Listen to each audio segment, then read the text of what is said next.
If I pay for everyone, will you marry me? The waitress's reply silenced the millionaire. Aaron Hamilton pushed through the brass-trimmed doors of La Maison Dorée with the confidence of someone who'd never been told no in his life. At 28, he had a fortune that could buy small countries, a jaw that photographers loved, and the certainty that the world was his playground. The restaurant was exactly the kind of place Aaron usually avoided, too pretentious, too stuffy, too full of people trying to impress each other. But Marcus, his college roommate and one of the few people who could still tolerate him, had insisted. "Trust me," Marcus had said on the phone.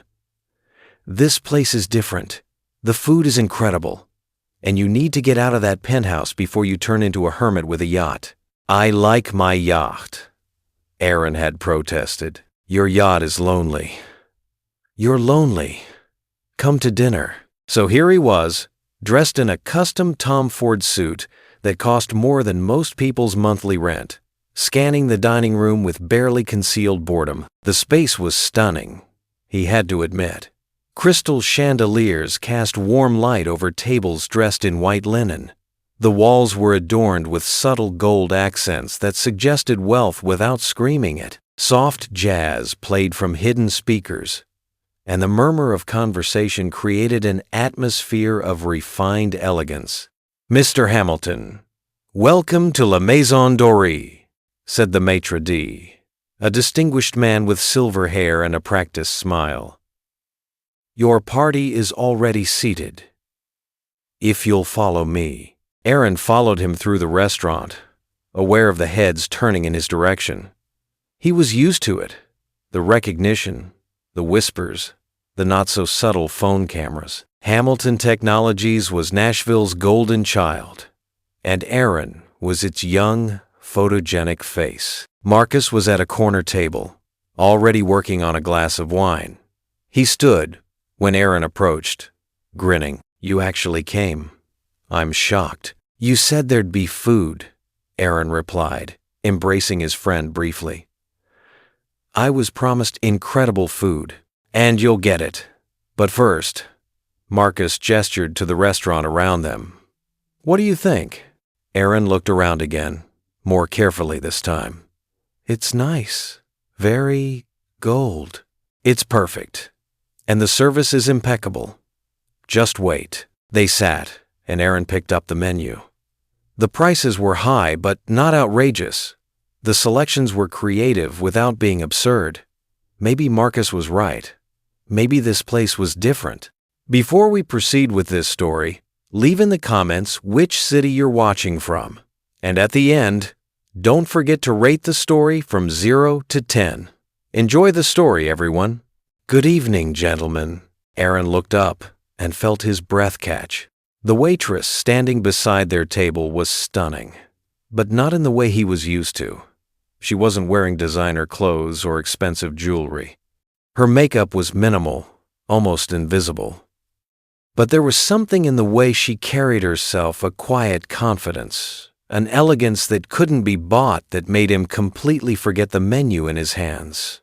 She was wearing the restaurant's uniform, a crisp white shirt, black vest, and tailored black pants. Her dark hair was pulled back in a sophisticated low bun, and when she smiled, it was professional but warm. "My name is Sandy, and I'll be taking care of you this evening," she said, her voice smooth and measured.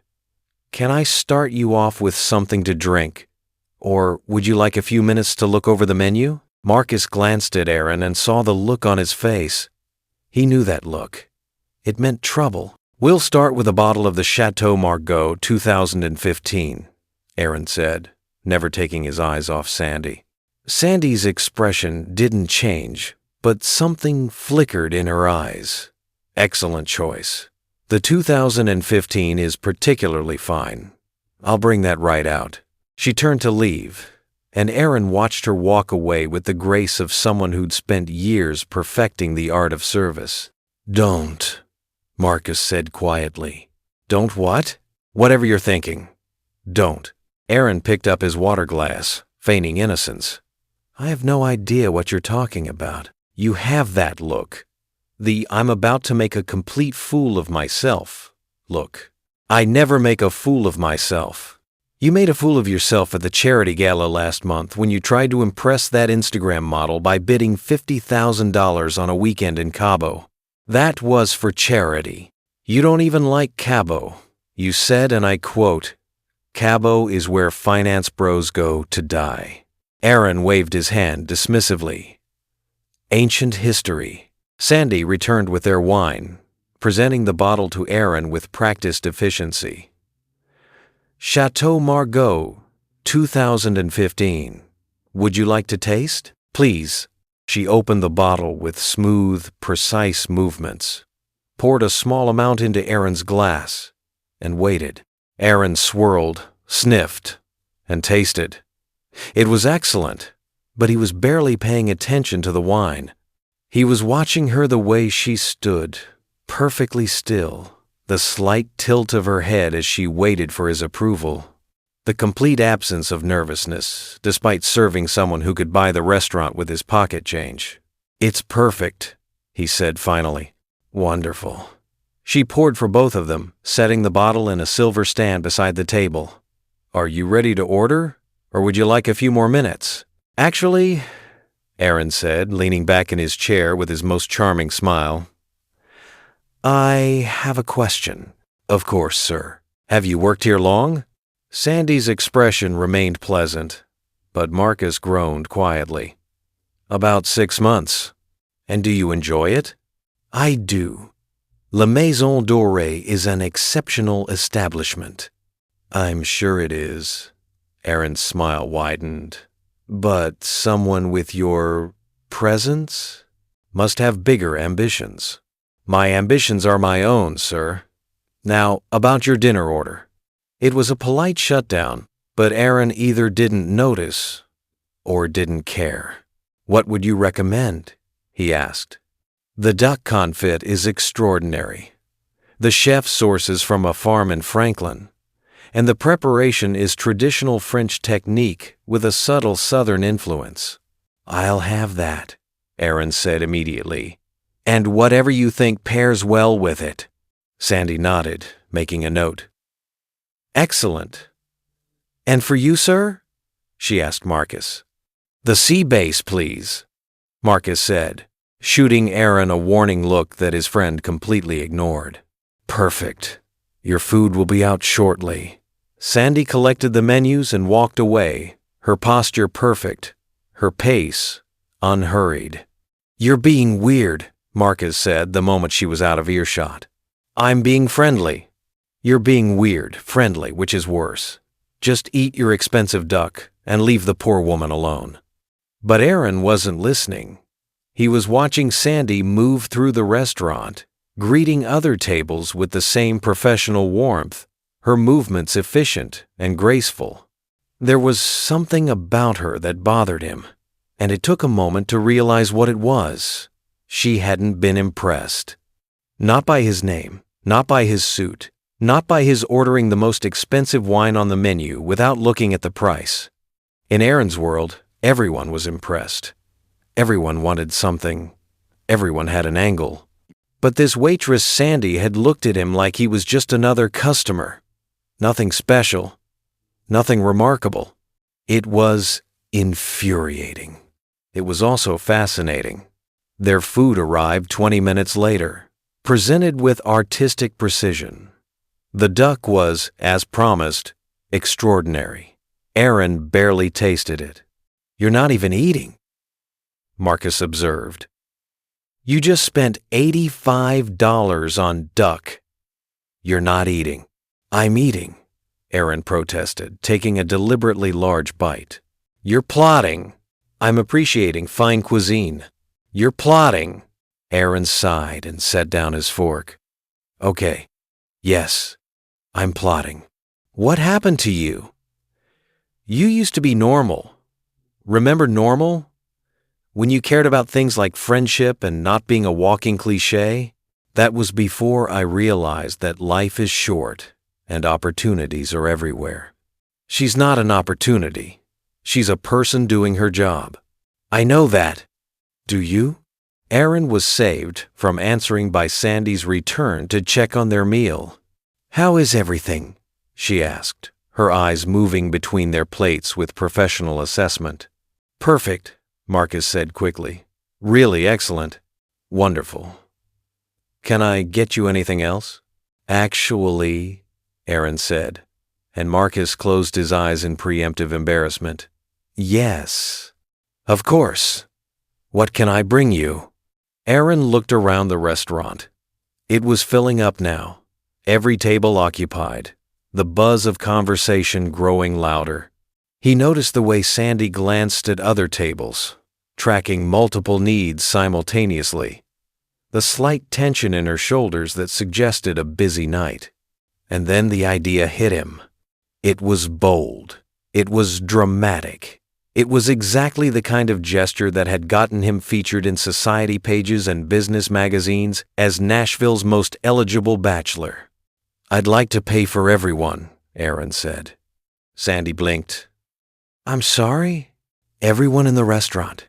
Every table. I'd like to cover all of their checks." The color drained slightly from Sandy's face, but her professional composure held. "Sir, that's very generous, but..." "No buts. Everyone." Aaron pulled out his black American Express card and placed it on the table with a soft click. "Whatever they order, however much it costs, I'll take care of it." Marcus had his face in his hands. Sandy looked at the card, then at Aaron, then back at the card. When she spoke, her voice was carefully controlled.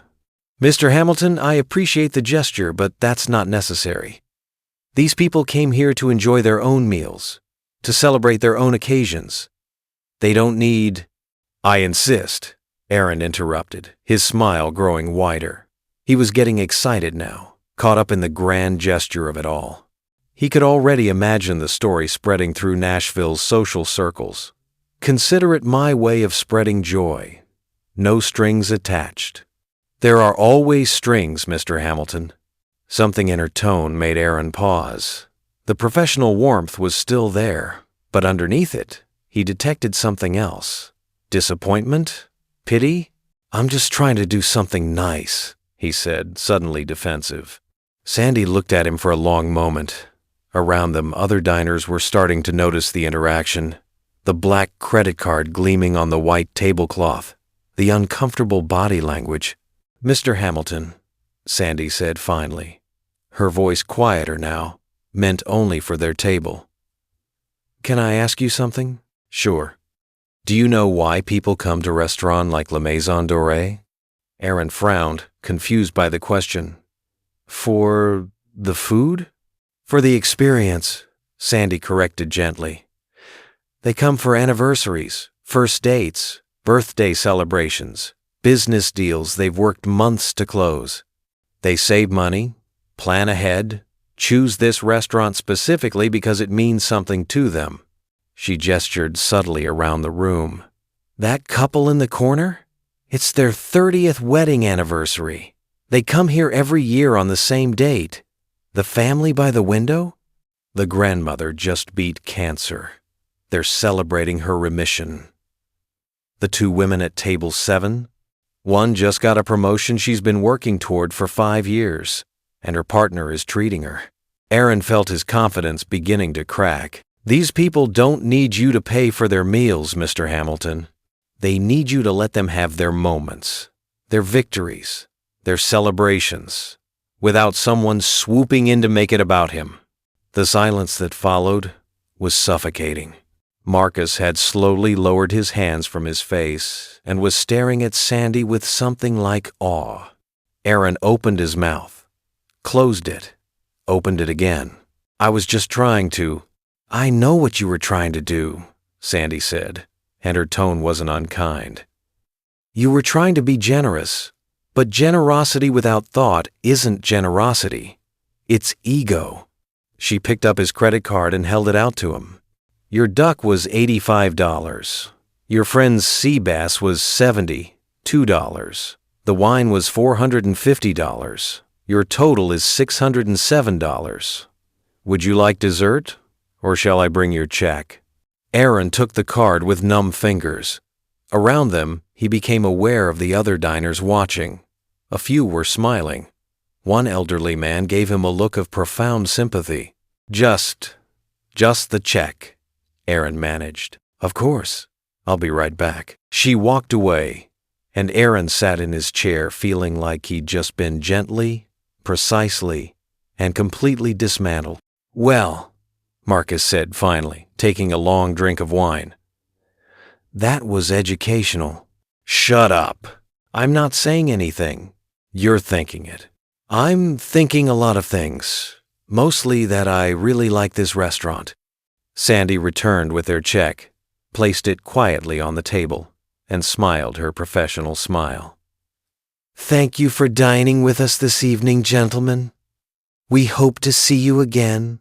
Aaron looked up at her, really looked at her, not as a pretty face or a conquest or a story to tell, but as a person who had just taught him something he desperately needed to learn. I'm sorry, he said quietly.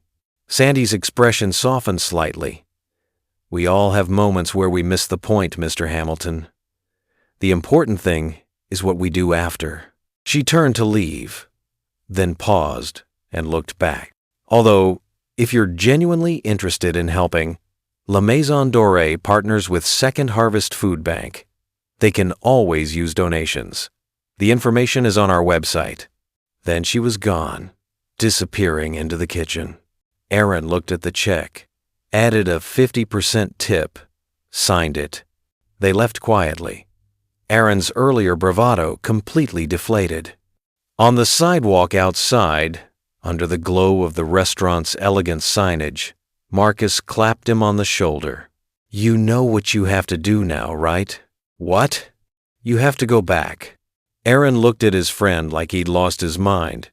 Are you insane? I just made a complete fool of myself in there. Exactly. Which is why you need to go back. To prove you learned something. To prove you're not just another rich guy who gets embarrassed and runs away. I'm not running away. You're literally walking toward your car right now. Aaron stopped walking. He looked back at the restaurant, at the warm light spilling from the windows, at the shapes of happy diners visible inside. She probably thinks I'm an idiot. She definitely thinks you're an idiot. The question is whether you're an idiot who can learn. Aaron stood there for a long moment, hands in his pockets, staring at the restaurant. Tomorrow, he said finally. Tomorrow what? I'll come back tomorrow. Marcus smiled. Good. And Aaron? Yeah? Maybe leave the credit card at home. Aaron didn't sleep that night. He lay in his penthouse, staring at the ceiling, replaying the dinner over and over in his mind. Every word Sandy had said, every look on her face, the gentle way she'd completely destroyed his ego. Generosity without thought isn't generosity. It's ego. At 3 a.m., he got up and did something he hadn't done in years.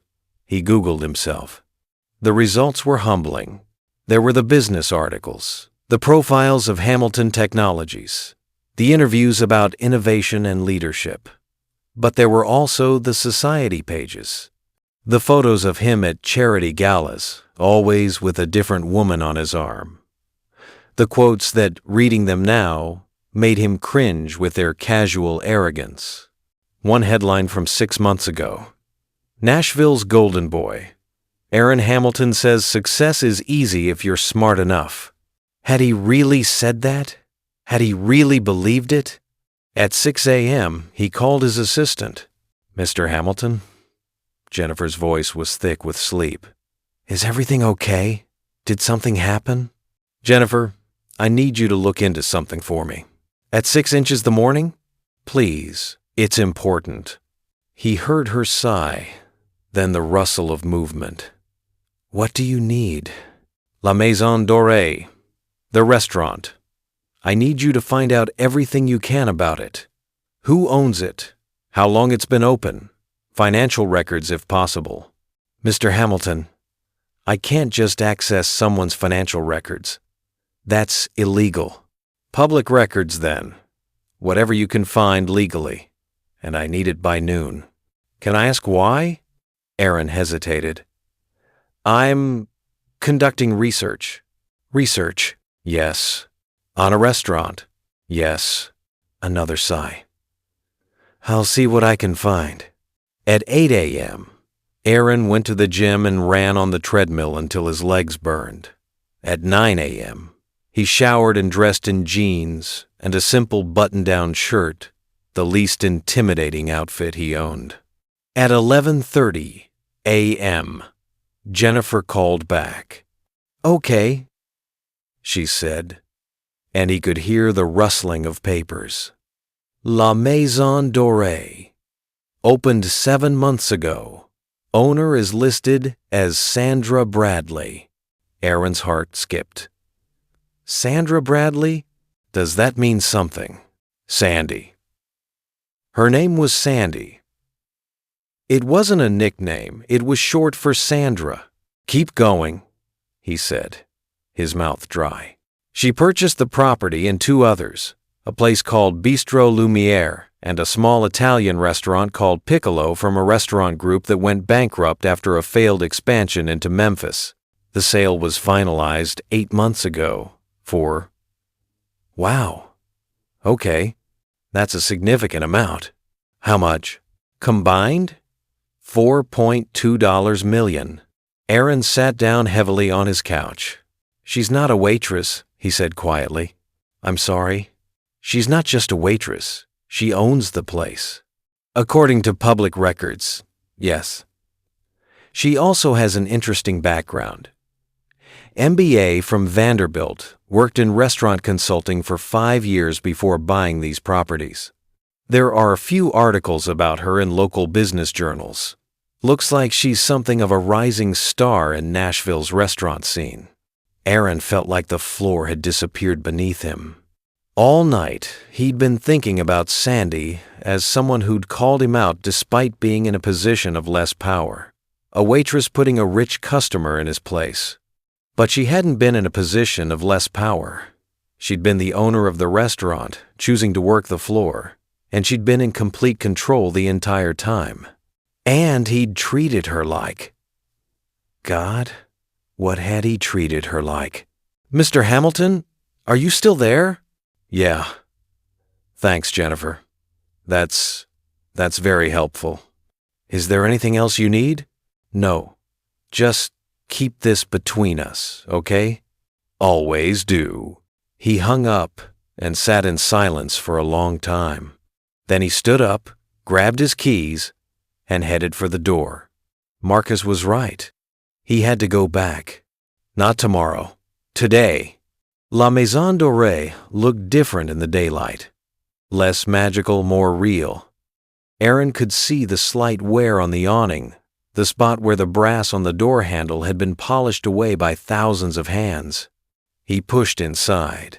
The restaurant was in that strange mid-afternoon lull between lunch and dinner service. A few tables were occupied, but most were empty, being reset by staff. The lighting was different, brighter, and more practical than the romantic glow of last night. A young man host, Aaron assumed, looked up from the podium with a welcoming smile. Good afternoon. Do you have a reservation? No, I'm not here to eat. I'm looking for Sandy. The young man's smile faltered slightly. Miss Bradley is currently conducting training in the back. Can I ask who's inquiring? Tell her it's Aaron Hamilton, from last night. Recognition flashed across the host's face. Let me just check if she's available. He disappeared through a door marked, Staff Only, and Aaron was left standing in the empty dining room, feeling increasingly stupid. What was he even doing here? What was he going to say? Hi, sorry I tried to pay for everyone's dinner like some kind of ego-driven lunatic. Also, I found out you're actually the owner, which makes the whole thing about 10 times worse. Want to grab coffee? He was contemplating leaving when the door opened and Sandy emerged. She'd changed out of her serving uniform and was wearing black slacks and a white silk blouse. Her hair was down now, falling in waves past her shoulders. She looked professional, polished, and completely unsurprised to see him. "Mr. Hamilton," she said evenly, "I didn't expect you back so soon." "I didn't expect to come back so soon," Aaron admitted. "But I needed to apologize. Properly." Sandy studied him for a moment, then gestured to an empty table. "Shall we sit?" They sat across from each other, and Aaron was struck by how different this felt from last night. Then, she'd been serving him. Now, they were equals.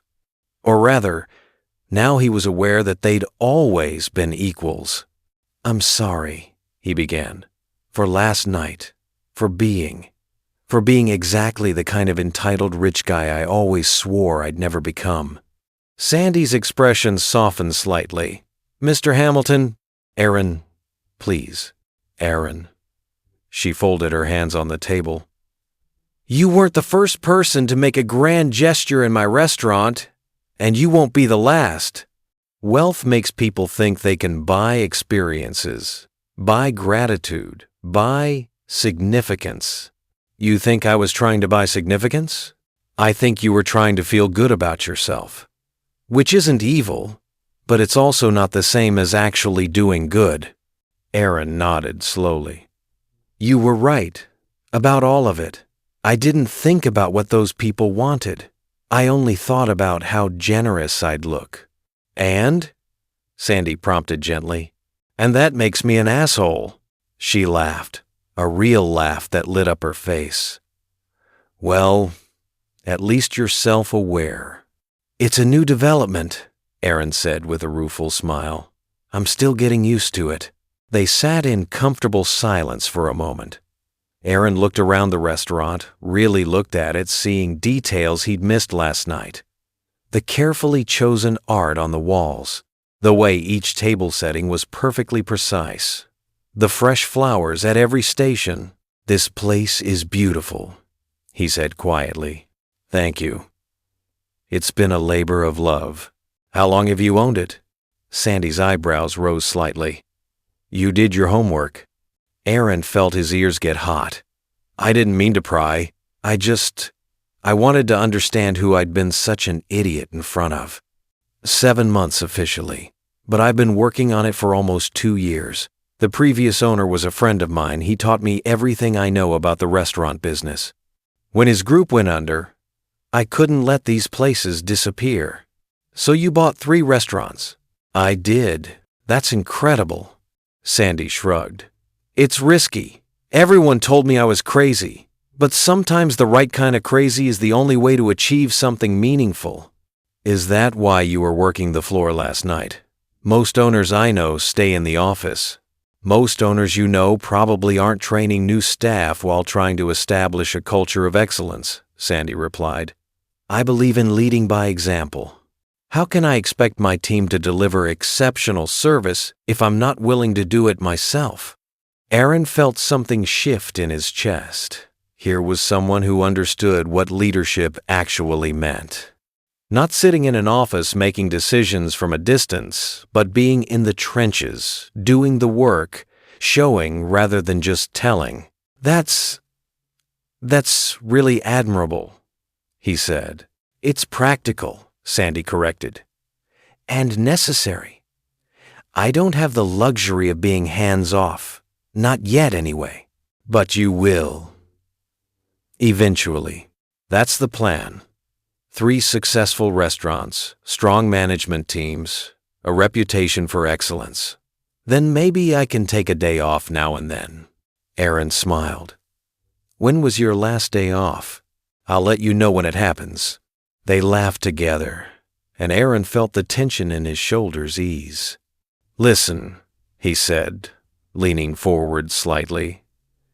"I know I made a terrible first impression, but I'd like to make it up to you." Sandy's expression turned cautious. "How?" "Let me take you to dinner. Somewhere you don't own. Somewhere you can actually relax and enjoy the food without analyzing the service or the presentation or the—" "Mr. Hamilton." Aaron. Sandy's voice was kind but firm. I appreciate the offer, but I'm not looking to date one of my customers. It's a policy I have. I'm not asking as a customer, Aaron said quickly. I'm asking as someone who'd really like to get to know you better. Someone who promises to be significantly less idiotic than he was last night. That's a low bar, I know. But I'm confident I can clear it. Sandy studied him, and Aaron held his breath. Why? She asked finally. Why what? Why do you want to get to know me better? You don't know anything about me. I know you're brilliant enough to run 3 restaurants while still finding time to train your staff personally. I know you care more about your customers' experiences than about profit. I know you're not impressed by money or status or the usual things that impress people in my world. And I know that you're the first person in a very long time who's been honest with me about my worst qualities. He paused. That's worth getting to know better. Sandy was quiet for a long moment. Then, surprising them both, she smiled. One dinner, she said. One chance to prove you're more than a walking credit card. But I choose the place, and we split the check. Done. And if you're late, try to pay for everyone's meal, or make any other grand gesture. The dinner ends immediately, and you never come back to my restaurant. Harsh, but fair. Sandy stood, extending her hand. Friday night, 7 p.m. I'll text you the address. Aaron stood and shook her hand, feeling like he'd just won something more valuable than any business deal. How will you text me? You don't have my number. Sandy smiled mysteriously. You gave my host your name. I'm a restaurant owner in Nashville, Aaron. I know how to find people. She walked away, leaving Aaron standing in the middle of her beautiful restaurant, feeling both terrified and more alive than he'd felt in years. The host appeared beside him, grinning. That went better than expected, the young man said. You think so? You're not banned from the restaurant, and you got a date. I'd call that a win. Aaron laughed, suddenly feeling lighter than air. Yeah, I guess I did. He walked out of La Maison Dorée into the afternoon sun, already counting the hours until Friday. Behind him, watching from the kitchen doorway, Sandy was smiling too. Friday arrived with the speed of a freight train and the subtlety of a heart attack. Aaron changed his outfit 4 times. The suit felt too formal. The jeans felt too casual. The business casual felt like he was trying too hard to look like he wasn't trying. He finally settled on dark slacks and a simple navy sweater that his sister had bought him 2 Christmases ago, claiming it made him look approachable. At 6:45 p.m., his phone buzzed with an address. Sandy, Taqueria El Corazón, 1247 Nolensville Pike. Don't be late. Aaron stared at the message. A taqueria? He'd been expecting something upscale, something that matched La Maison Dorée's elegance. He pulled up the address. The reviews were glowing, but the photos showed a small, family-owned restaurant with plastic chairs and hand-painted murals on the walls. This was a test, he realized. She was testing whether he could handle something that didn't come with white tablecloths and sommelier recommendations. Challenge accepted, he muttered, grabbing his keys. Taqueria El Corazón was tucked between a laundromat and a used car dealership, the kind of place you'd drive past without noticing unless you knew it was there. The parking lot was packed, which Aaron took as a good sign. Inside, the space was small and vibrant. Colorful Papal Picado banners hung from the ceiling. The walls were covered with murals of Mexican street scenes. The air smelled incredible lime, cilantro, sizzling meat, warm tortillas. Sandy was already seated in a corner booth, wearing jeans and a soft green sweater. Her hair was down, and she was studying the menu with the intense focus of someone who took food very seriously. Aaron's heart did something stupid in his chest. You're 5 minutes early, Sandy said without looking up. That's not late, but it's suspiciously eager. I'm a punctual person, Aaron lied. sliding into the booth across from her. "You're a nervous person." She finally looked up, and her eyes sparkled with amusement. "Relax, Aaron. This is just dinner. Just dinner with someone who's already seen me at my absolute worst. No pressure." Sandy laughed. "Fair point. But think of it this way. You've already hit rock bottom. Nowhere to go but up." A waitress appeared beside their table, a woman in her 60s with kind eyes and a ready smile. "Hola, Sandy," she said warmly. "Good to see you again, mija. Hi, Rosa. This is my friend Aaron. It's his first time here." "First time?" Rosa looked at Aaron with mock horror. "How have you lived in Nashville and never come to El Corazon?" "Criminal negligence," Aaron admitted. "I'm here to make amends," Rosa beamed. "I like him, Sandy. He's honest." She pulled out a notepad. "What can I get you both?" Sandy ordered with the confidence of someone who'd eaten here many times. Tacos al pastor, elote, horchata. Aaron, completely out of his depth, simply said, "I'll have the same." When Rosa left, Sandy raised an eyebrow. "You don't know what you just ordered, do you?" "Not even a little bit. Could be tripe, could be tongue, could be delicious," Aaron countered. "I'm adventurous. That's new information. I'm full of surprises." Sandy leaned back, studying him. "Okay then, surprise me.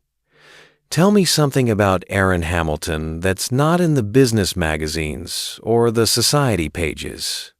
Aaron thought for a moment. When was the last time someone had asked him that? When was the last time he'd thought about himself as anything other than his job title and bank balance? "I wanted to be a teacher," he said finally. Sandy's eyebrows rose. "Really?" "Really. High school history.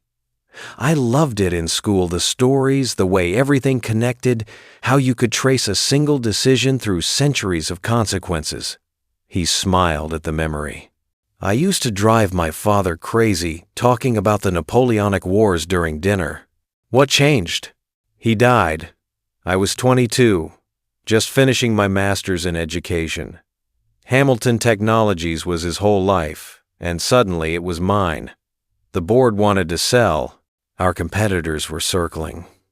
I had to choose between the life I'd planned and the legacy he'd built. That must have been incredibly difficult. It was necessary. Or at least, that's what I told myself." Aaron ran his hand through his hair. "Now I'm not so sure. Maybe I was just scared. Maybe taking over the company was easier than figuring out who I wanted to be." Sandy was quiet for a moment. "Thank you for telling me that. You asked for something real. That's about as real as it gets." Their food arrived, and it was spectacular. The tacos were perfectly balanced tender pork, fresh pineapple, cilantro, onion, a squeeze of lime. The elote was charred and covered in crema and cotija cheese. The horchata was sweet and cold, and exactly what Aaron didn't know he needed. "Oh my God," he said after the first bite. "This is incredible." "I know," Sandy said, smiling at his reaction. "I come here at least once a week.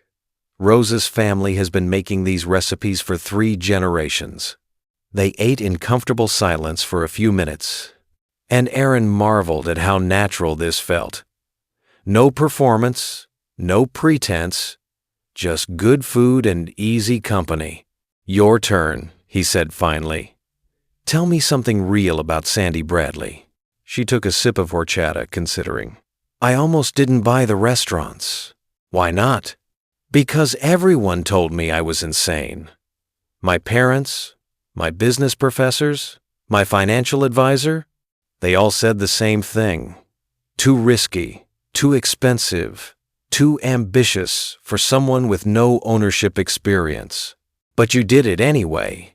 I did it because the alternative was spending the rest of my life wondering, what if? And I'd rather fail at something I love than succeed at something that doesn't matter to me." Aaron felt something shift in his chest. That's brave. It's terrifying, Sandy corrected. But yes, also brave. I wake up every morning not knowing if I made the right choice. I look at my bank account and feel physically ill. I lie awake calculating how many months I can survive if one of the restaurants fails. But I've never been happier. Even when I'm exhausted, even when I'm terrified, I'm doing something that matters to me. I'm building something, not for investors or shareholders or anyone else's expectations. For me, Aaron set down his taco, appetite temporarily forgotten. I can't remember the last time I did something just because I wanted to. That's sad, Aaron. I know. What would you do? If you could do anything? He thought about it. Really thought about it. I don't know. Isn't that pathetic? I'm 28 years old. I have enough money to do literally anything. And I have no idea what would actually make me happy. Sandy reached across the table and touched his hand briefly. That's not pathetic. That's honest. And honesty is the first step toward figuring it out.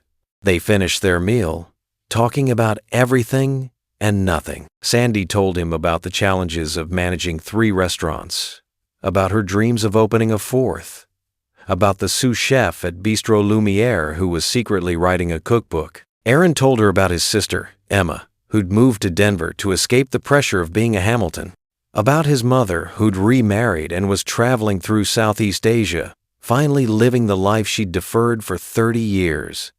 About how sometimes he looked at his father's portrait in the corporate office and felt like an imposter. When the check came, Sandy grabbed it before Aaron could move. We split it, she reminded him. That was the deal. I remember, Aaron said, pulling out his wallet. But for the record, this might be the best meal I've ever had. Better than $450 wine? Significantly better. And I'm including the company in that assessment. Sandy smiled, a real smile that made her eyes crinkle at the corners. Smooth, Hamilton. Very smooth. They split the check $34 total and walked out into the cool Nashville evening. The parking lot was still busy, families coming and going, the sound of laughter and Spanish and clinking plates drifting from inside. Thank you for this, Aaron said. For giving me a chance to not be terrible. You weren't terrible tonight, Sandy conceded. You were actually quite decent. High praise. Don't let it go to your head. They stood by her car. Now they're quite ready to leave. Can I see you again? Aaron asked. Sandy tilted her head, considering. Are you going to do something stupid and grand and ego-driven? I'm going to try very hard not to. That's not a no. That's honest, which you seem to value. She laughed. Okay, yes, we can do this again. When? Whenever I have another free evening, which might be next month. Next month? I own 3 restaurants, Aaron. Free time is a theoretical concept. Aaron thought for a moment. What if I helped? Sandy's expression turned skeptical. Helped how? I don't know. Whatever you need. I can wash dishes, bus tables, answer phones. I'm probably terrible at all of those things, but I'm willing to learn. Why would you do that? Because then I'd get to see you more than once a month. And because maybe it's time I learned what actual work feels like. Sandy studied him in the glow of the parking lot lights, searching for something. Whatever she found must have satisfied her because she nodded slowly. Okay. Tomorrow night. La Maison Dorée. 5 p.m. Don't wear anything you're not willing to destroy. Is that a threat? It's a promise. Working in a restaurant is messy, Aaron. If you're serious about this, prepare to get dirty. I'm serious, he said, surprised by how much he meant it. We'll see. She opened her car door, then paused. And Aaron? Yeah? Tonight was nice. You're more than I thought you'd be. Before he could respond, she'd slipped into her car and driven away, leaving Aaron standing in the parking lot of Taqueria El Corazon, grinning like an idiot. Aaron showed up at La Maison Dorée at 4:55 p.m., wearing his oldest jeans and a t-shirt he'd bought at a charity 5K 3 years ago. Sandy met him at the back entrance, dressed in black pants and a white chef's coat, her hair tied back in a tight bun. "You're early again," she observed. "I'm enthusiastic. You're about to be exhausted." She handed him an identical chef's coat. "Put this on. If you're going to be here, you're going to look professional." Aaron slipped on the coat, feeling simultaneously ridiculous and excited. "What's my assignment, boss?" Sandy smiled at the title. "Tonight, you're staging." "Staging? It's like an unpaid trial shift. You follow me around, observe, help where you can, and try not to break anything expensive. No pressure, lots of pressure. Welcome to the restaurant industry." The next 4 hours were the most exhausting of Aaron's life. He followed Sandy through prep, watching as she checked inventory, tasted sauces, adjusted seasoning with the precision of a chemist. He observed the pre-service meeting where she addressed the staff with clear expectations and genuine warmth. Then service started, and the restaurant transformed into organized chaos. Orders flying, plates moving. The kitchen, a symphony of heat and speed and barely controlled panic. Aaron tried to help wherever he could, carrying clean plates, refilling water stations, staying out of everyone's way. He dropped a rack of wine glasses. Sandy didn't yell, just pointed at the broom. He burned his hand on a hot pan. The sous chef Gabriella wordlessly handed him aloe. He confused table numbers and delivered bread to the wrong party. The host, Michael, gently redirected him. But he also saw Sandy in her element, the way she moved through the restaurant like a conductor leading an orchestra, how she noticed everything, a server struggling with a difficult customer, a busser falling behind, a dish that wasn't plated to her standards. She was brilliant, absolutely, undeniably brilliant.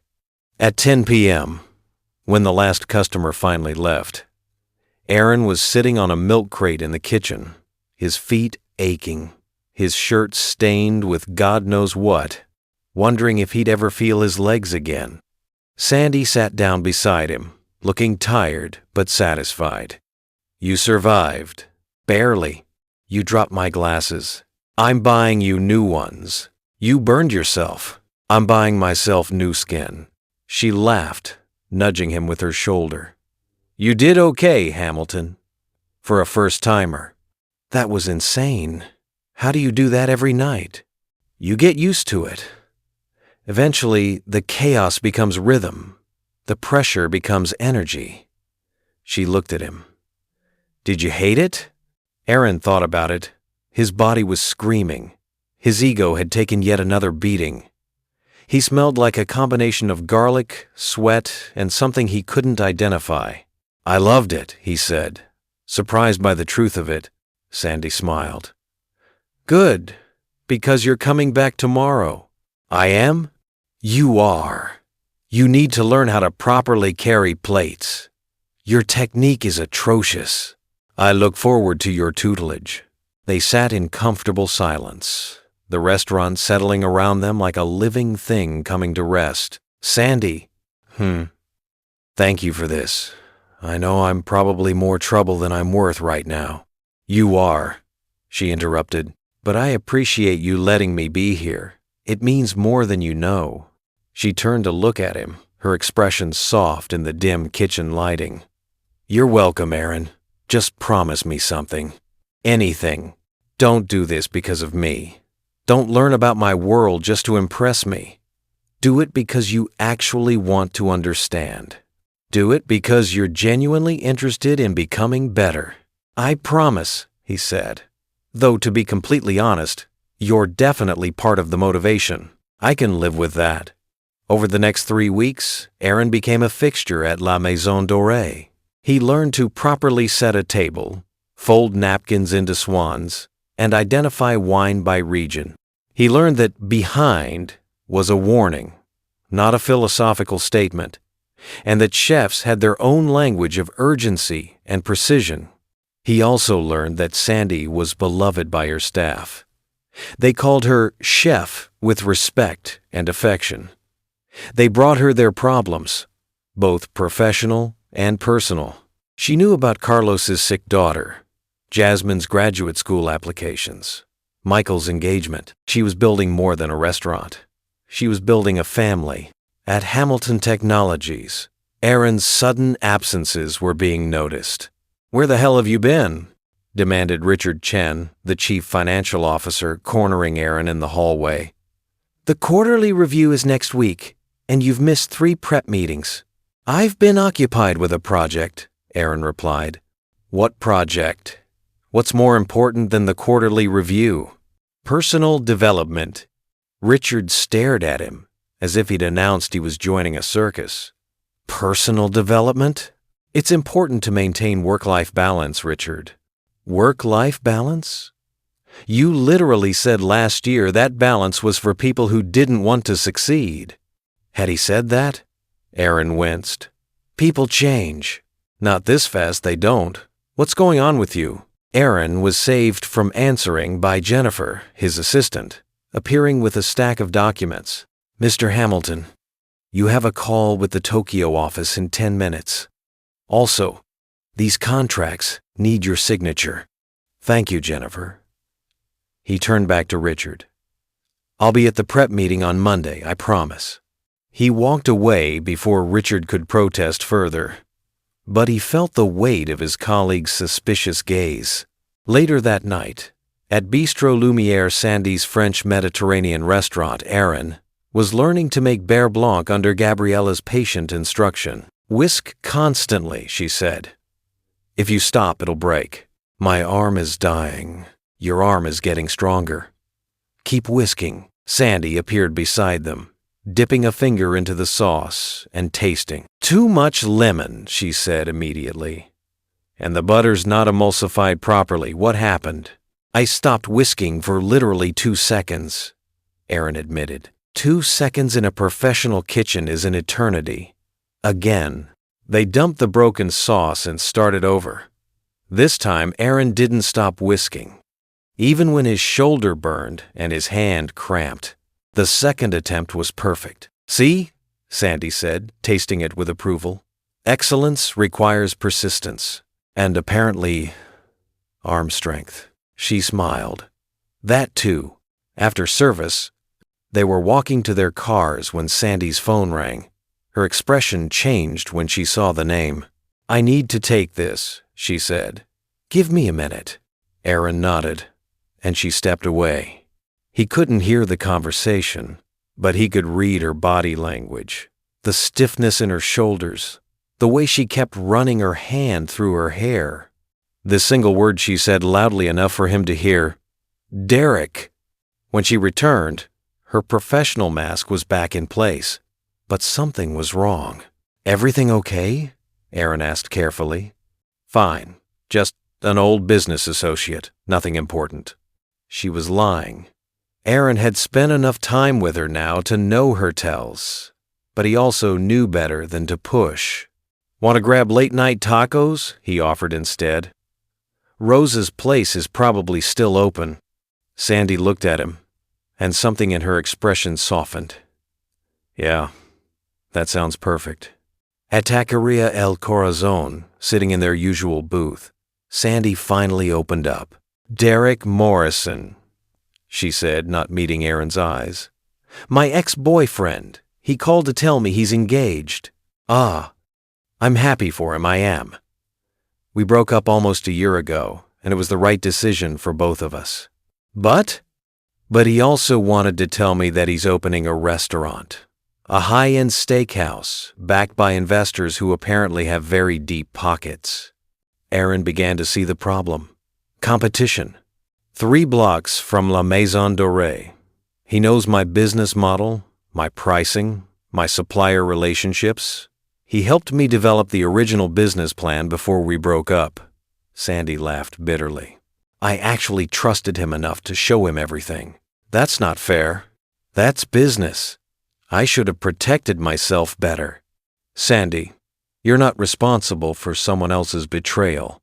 She looked at him finally, her eyes tired. You know what the worst part is? I'm not even sure it's personal. Maybe he just saw an opportunity. Maybe I'm just another market competitor to him now. Aaron reached across the table and took her hand. You're more than that. Your restaurants are more than that. He can copy your model, but he can't copy the soul you've built. He can't copy the way your staff loves working for you, or the way your customers feel when they walk through the door. That's optimistic. That's true. Sandy squeezed his hand. Thank you for being here, for listening, always. They sat like that for a while, hands linked across the table, while Rose's family laughed in the kitchen and the world continued outside. Aaron realized he'd do anything to protect this woman. Her dreams, her restaurants, her beautiful, stubborn determination to build something meaningful. It was a dangerous realization. It was also undeniable. If you're enjoying Sandy and Aaron's journey, don't forget to like this video and leave a comment below telling us, have you ever had someone challenge you to be better? We read every single comment. Now, let's see what happens when Aaron's two worlds collide.